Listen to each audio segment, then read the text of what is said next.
যখন পুরুষ লোকেরা নামাজে দাঁড়াবে তখন যদি তিনটা লোক একসাথে কমসে কম নামাজ পড়তে আসে, একটা হবে ইমাম আর দুইটা হবে মুক্তাদি। পুরুষদের ইমামটা আগেকার সারিতে একাই দাঁড়াবে আর পিছন দিকে মুক্তাদিরা আলাদা লাইনে দাঁড়াবে।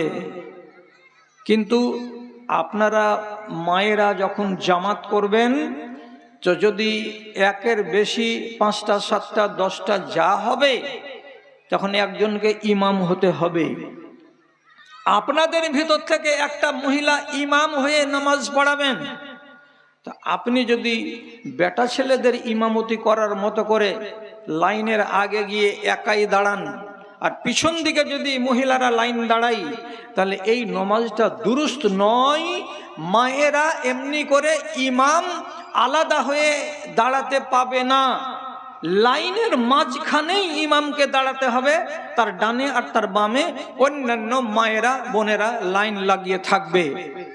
এমনি করে যদি আমরা নামাজ পড়ি তাহলে আমাদের নামাজ দুরুস্ত নয়, আর আমাদের মতো করে যদি আপনি নামাজ পড়েন তাহলে আপনাদের নামাজটা দুরুস্ত নয়।